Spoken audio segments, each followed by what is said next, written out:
esse chão pra dormir. A certidão pra nascer e a concessão pra sorrir. Deus lhe pague. Deus lhe pague.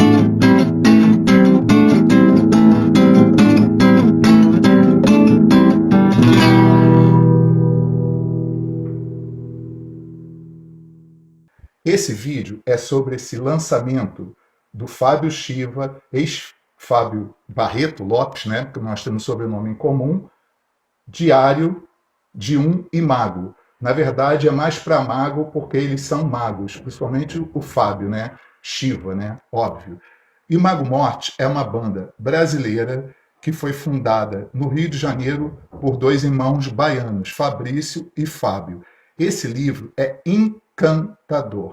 Ele é um relato pessoal, mas muito humano, sobre o que é você montar uma banda no underground, no deep underground brasileiro, uma banda de metal. No caso deles, eles se autoclassificavam como Doom. Bem, esse livro é uma experiência de vida. Eu recomendo imensamente, eu já li algumas biografias, inclusive estrangeiras, e são realidades muito diferentes. E aqui fala de coisas muito pessoais, próximas a mim, a nós, a todos nós. No caso, dois baianos exilados no Rio de Janeiro.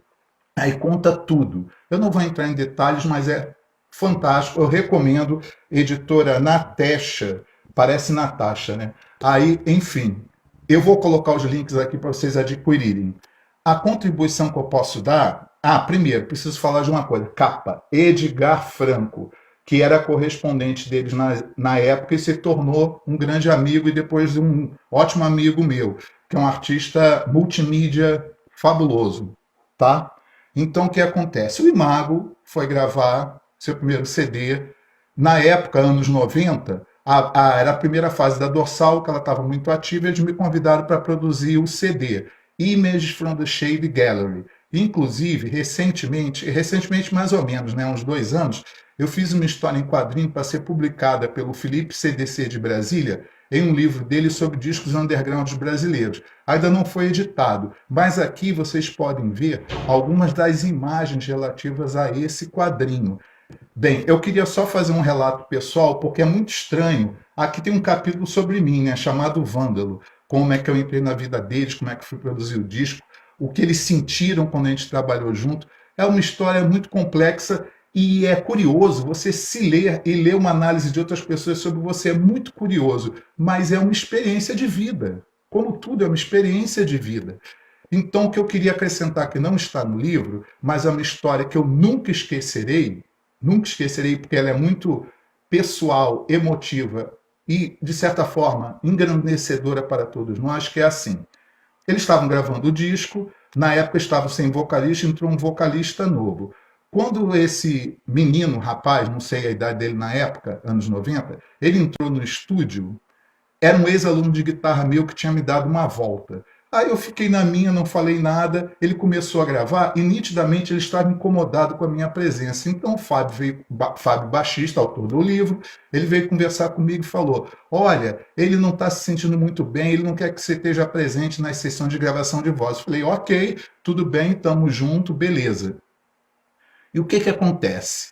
Quando eu voltei, a gente continuou a mixagem, lançou o disco foi um grande sucesso no underground, que depois derivou a um disco subsequente do qual já não fiz parte, então a proximidade já não foi tão intensa. Inclusive tem uma coisa curiosa, o atual baterista da Dorsal, Léo Pagani, ele é vizinho do estúdio Manhattan, no bairro da Tijuca, Rio de Janeiro, onde foi gravado o Image from the Shade Gallery.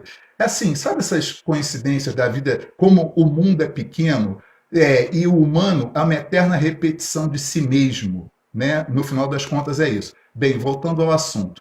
Então, o disco foi lançado, foi tudo bem, eles foram tocar, etc. e tal, tiveram as alegrias e dissabores da estrada, de ter uma vida independente e tal.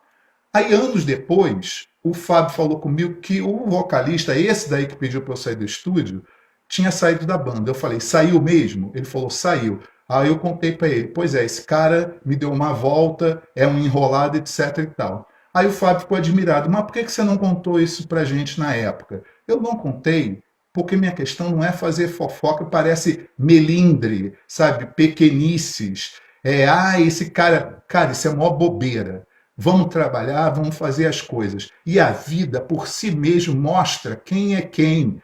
E esse livro é uma das melhores experiências que eu já tive ao ler uma biografia de banda brasileira.